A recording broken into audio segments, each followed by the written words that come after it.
What dream championship games have we missed out on over the years? Young QB duels? He broke his ankles! Jumps as he throws it. The most dominant defenses you'll ever see. Hand off Dickerson, hit by Singletary, backed up, at the line of scrimmage. And a potential sequel for the ages. We never saw these clashes come to life, so what happened on the way? Here are the best conference championship games we never got.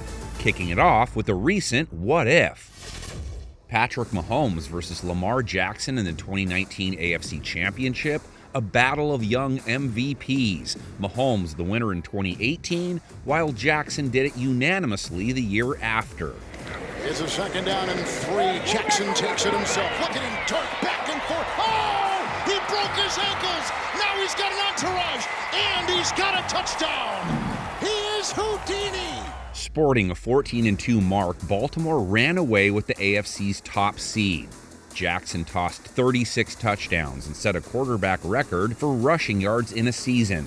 The Ravens weren't just the best team that season, they were arguably the best regular season team of the decade. But the Chiefs did beat them in Week 3. Andy Reid's team produced another balanced year, flying under Baltimore's shadow. KC earned the 2 seed, but needed a miracle comeback win in the divisional round. Pass caught on the run for the touchdown.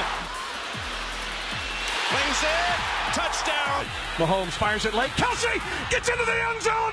He's holding it. He's going to try to hold it. Throws it late. It's caught. Touchdown. Unfortunately, everyone rooting for a Mahomes-Jackson showdown was stunned the night before. The Titans went into Baltimore and bullied their way into the championship game. Henry, jump pass. Oh, trickery. Corey Davis. Touchdown, Tennessee. Jackson under some heat up the middle. Throws incomplete.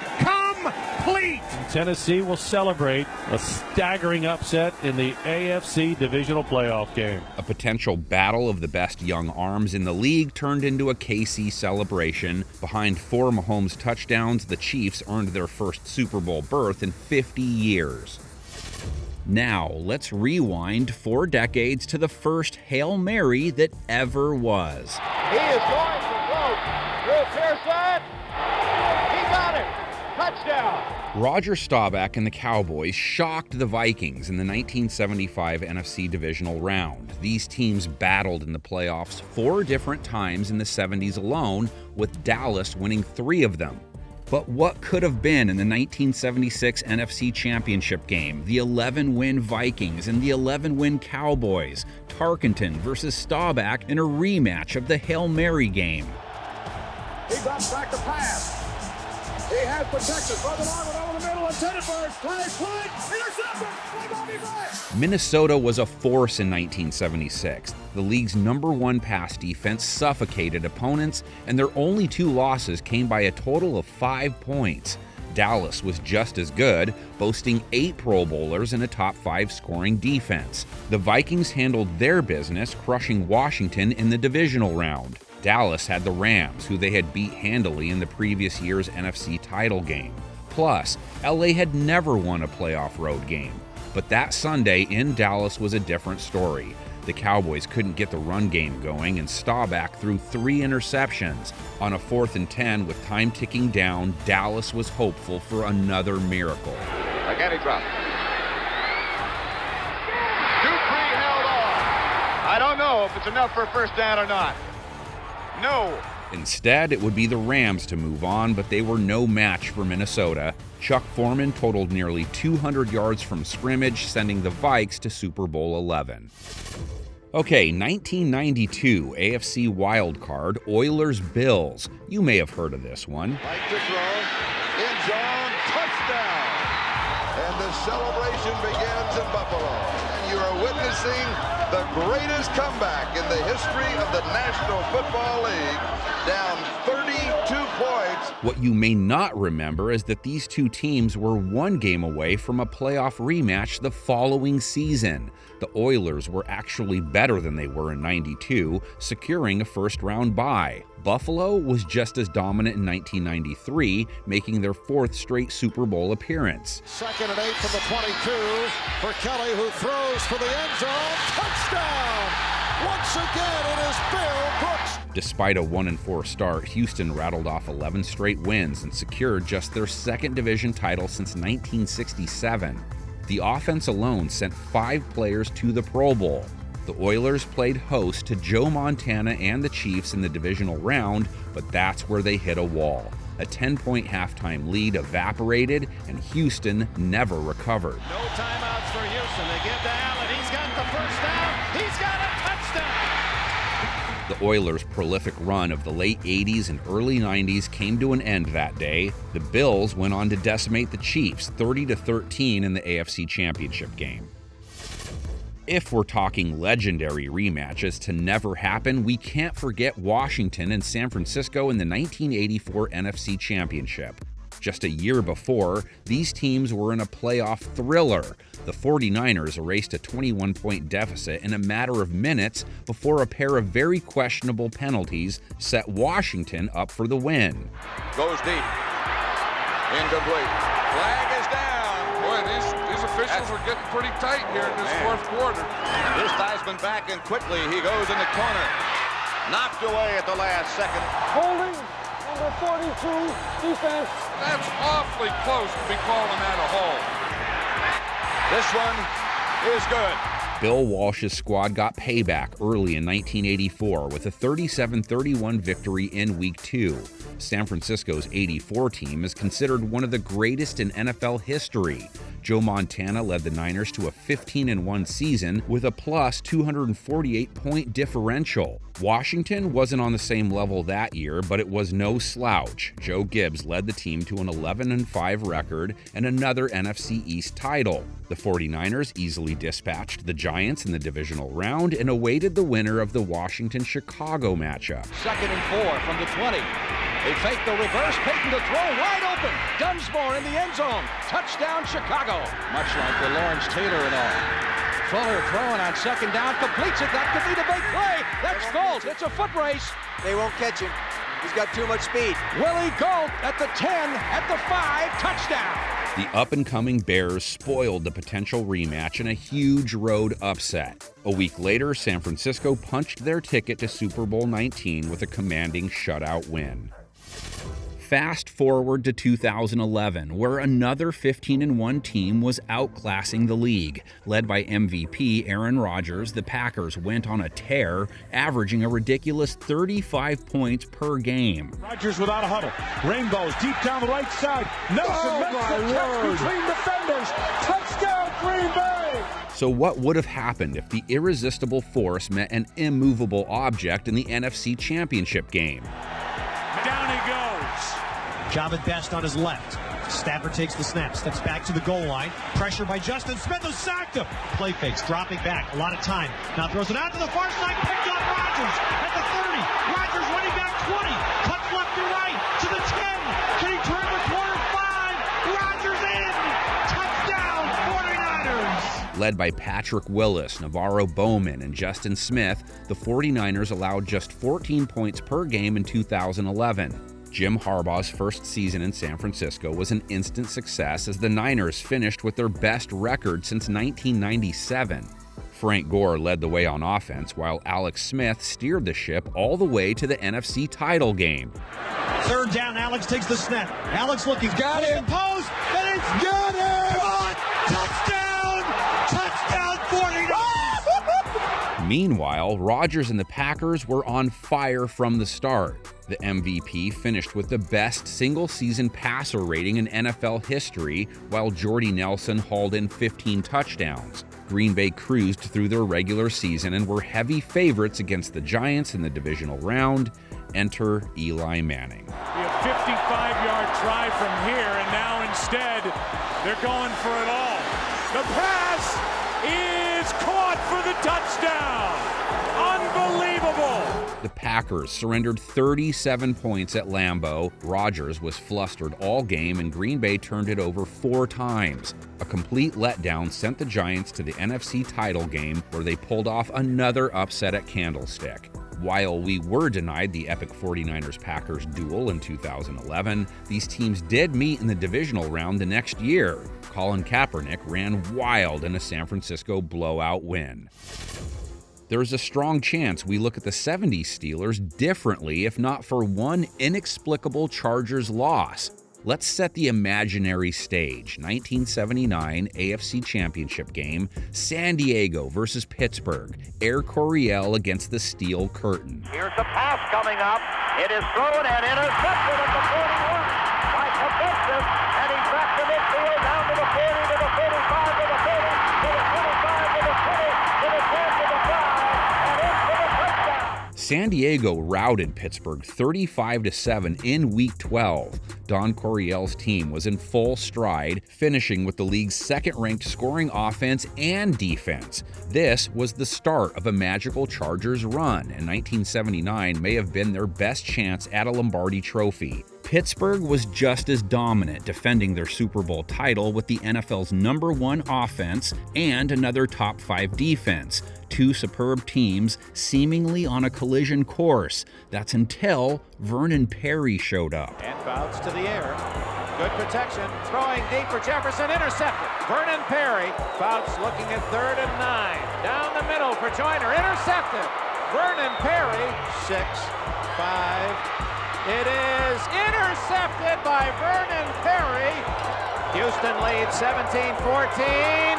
Intercepted by the omnipresent Vernon Perry. Without quarterback Dan Pastorini, leading receiver Ken Burrow, and MVP Earl Campbell, the Oilers did the unthinkable. They went into San Diego and shocked the Chargers 17-14 in the divisional round. Dan Fouts threw 5 interceptions, including 4 to Perry. To this day, it's one of the most puzzling playoff losses ever.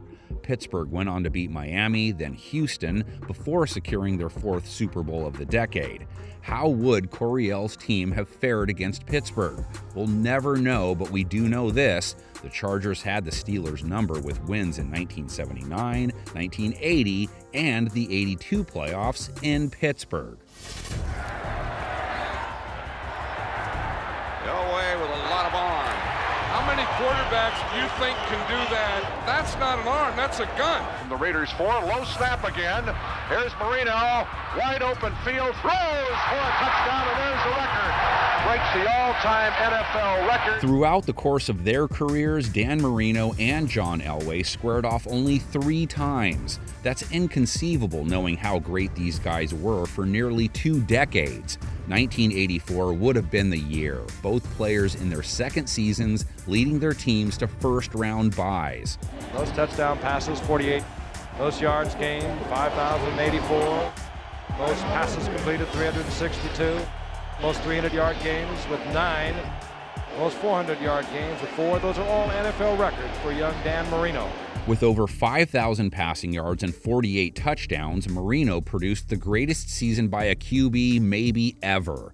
The MVP led Miami to a 14-2 record, with 10 of those wins coming by double digits. 1 turnover apiece in this game. Eason gives the ball to Tutupu, and Tutupu running along the 35-yard line gets near the 30 without the ball. It is picked up by Dennis Smith. He's at the 50. He's at the 40. He's at the 30, the 20, the 10, 5. Touchdown, Dennis Smith. The 1984 Broncos were a little scrappier, winning 7 games by 1 score. Denver's defense allowed just 15 points per game, making a potential matchup against Marino very enticing. The Dolphins cruised past Seattle in the divisional round, but Denver was in a fight at home against the Steelers. Elway was sacked 4 times and threw a costly late-game pick. From the shotgun, Elway drills it down the middle. Picked off, taken by Williams. He's over the 25, the 20, the 15, the 10, headed down the sideline. He's all the way to the end zone, and they say went out of bounds inside the 5-yard line. 3rd down. Pollard is stopped, but his second effort scores. It would be Pittsburgh to move on to Miami, where Marino's magical season continued in a 45-28 romp. We didn't see these two legendary quarterbacks face off in the playoffs until 1998. A veteran QB duel, you say? Look no further than Rodgers-Brady Part 2, Packers and Bucks in the 2021 NFC Championship. One problem, neither team showed up. Let's rewind. After defeating Green Bay in the 2020 NFC title game, Tom Brady went on to win his 7th Super Bowl. A controversial coaching decision late in that divisional round game helped send the Packers home early. But boy, did they respond the next year. 3 receivers left. Quick count. Rodgers takes. Pump fakes once and again. Scrambles to his right. Buying time. Takes it himself. He's to the 5 in the end zone for the touchdown. Aaron Rodgers just inside the pylon. Rodgers won his 2nd straight MVP, leading Green Bay to its 3rd straight 13-win season. While all that was happening, Brady and the Bucks were building their path to another Super Bowl. At age 44, the GOAT paced the league with over 5,300 yards passing, delivering his usual clutch performances. Here's the snap. Pressure coming from the outside. Brady throws it back. Caught ball first out of the 50. Outside the numbers 40. To the 30-yard line. To the 25. It's Perriman. Bashawn Perriman. Touchdown Tampa Bay. Bucks win in overtime. Both Tampa and Green Bay finished 13-4 with a playoff rematch looming. The Packers hosted San Francisco in the divisional round, a team they snuck past earlier in the year. Different story on the frozen tundra. Rodgers was sacked 5 times and totally out of rhythm. The game was tight throughout, and special teams ended up being the deciding factor. Good snap, good hold, and the kick is blocked. Line of scrimmage, 12-yard line, Green Bay. Low snap. Marquez has blocked up into the air, and it caroms and is scooped up by the Niners and returned to the end zone for a touchdown, San Francisco. Signals being called. Here's the snap. High snap. Placement made. Kick end over end to the uprights, and it is good. The defending champs didn't fare much better against the Rams, falling behind by 24 points late in the 3rd quarter. But just as he'd done countless times before, Brady rallied the troops and tied the game with under a minute to go. That, though, is when the magic ran out. And he does get out. Stafford, deep downfield. He's got Cup again. A 30-yard field goal from the left hash. Hits it with the right foot. Kick on its way. It is through. It is good. Matt Gay brings it home. Let's jump back to a Rams juggernaut of yesteryear. Los Angeles may have fielded their best team of the decade in 1973. 8 Pro Bowlers, 3 of whom went to the Hall of Fame. All-Pro quarterback John Hadl captained the best offense in the league, while Merlin Olsen and Jack Youngblood anchored a defense that allowed just over 12 points per game. Throughout the season, the Rams' ability to hit was evident, and defensive coach Ray Malavasi often saw his blasters put the wood to the enemy and leave them in splinters. The Rams finished 12-2 in 1973, with those 2 losses coming by a combined 3 points. A potential heavyweight fight with Minnesota in the title game would have been intriguing. The Rams and Vikings played earlier that year in a 10-9 slugfest. LA on the losing end, but without Pro Bowl running back Lawrence McCutcheon. Minnesota also finished 12-2 with a stellar defense of its own. The NFC was dominated by 3 teams in the 1970s: the Vikings, Rams, and Cowboys. The latter played host to LA in the divisional round, where an unknown rookie turned into a superstar. Rodgers takes the snap, pumps it once, he's going long. Pearson makes the catch.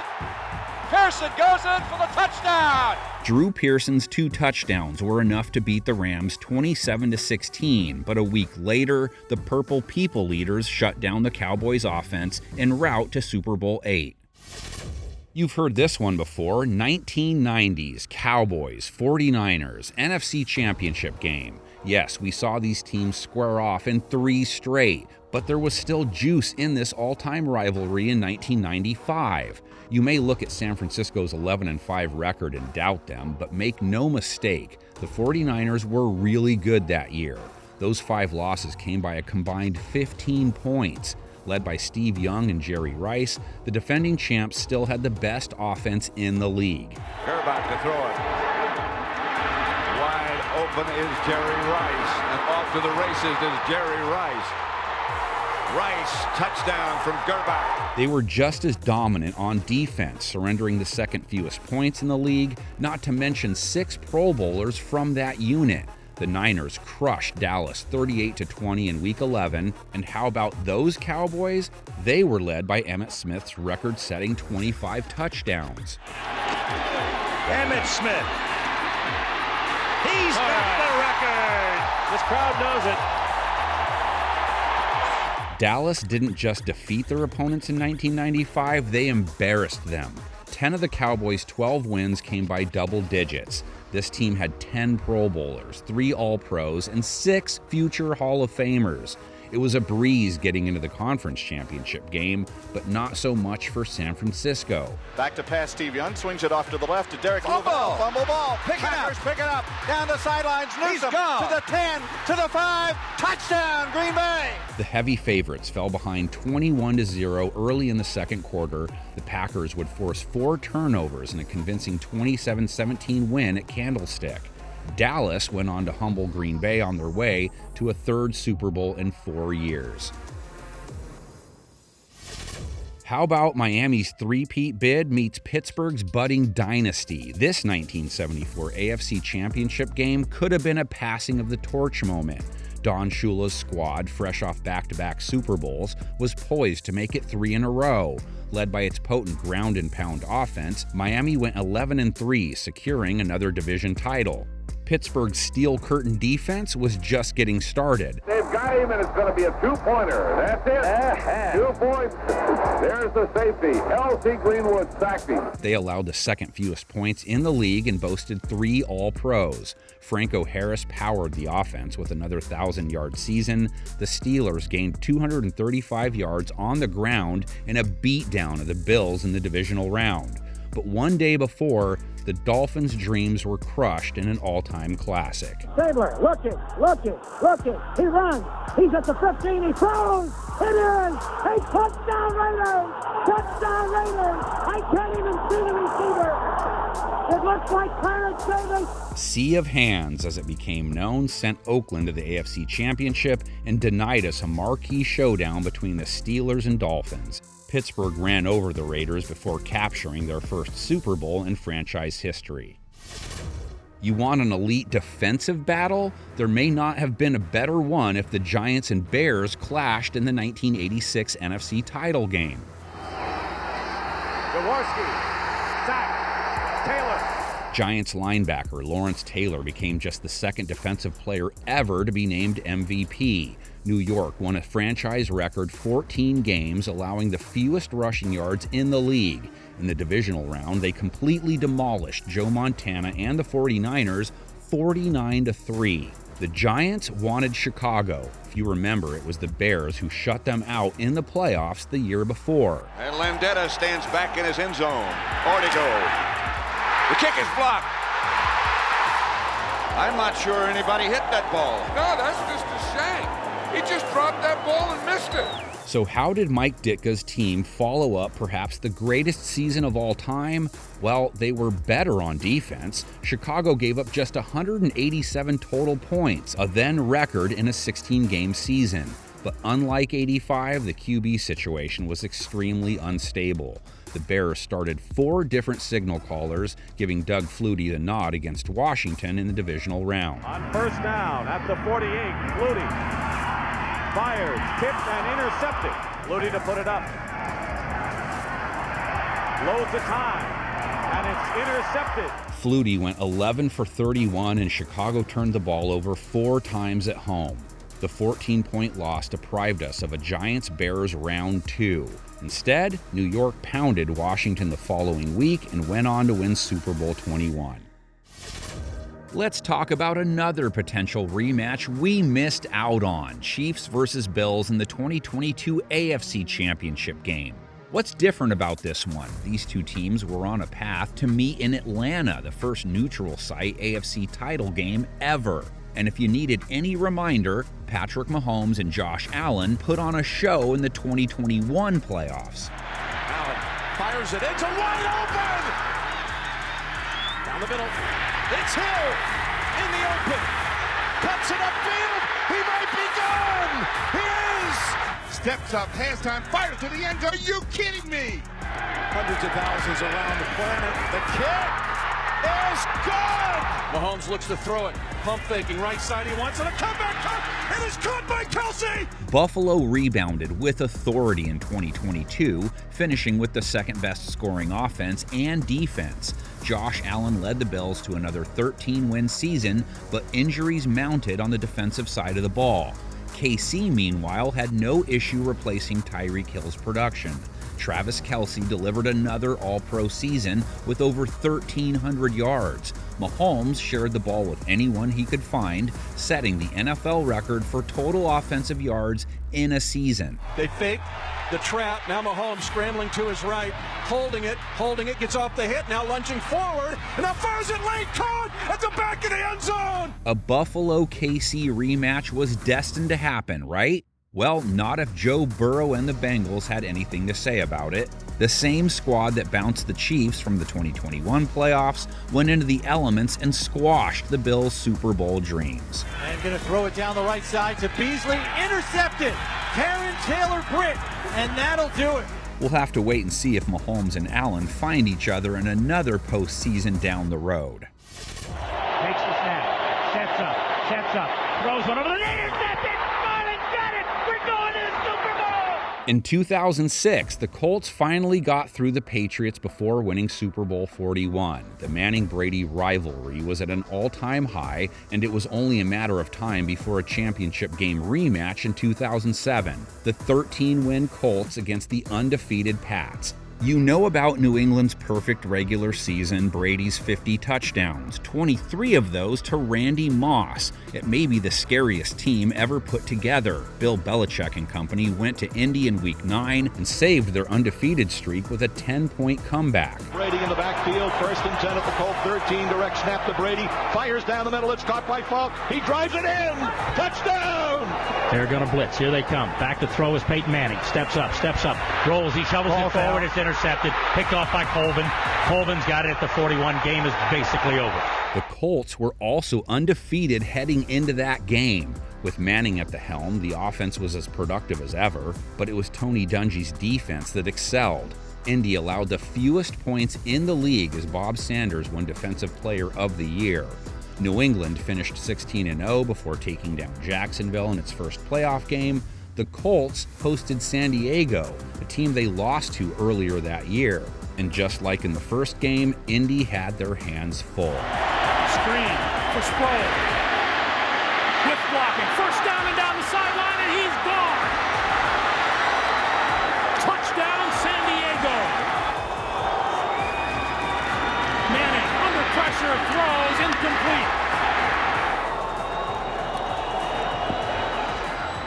Throwing incomplete.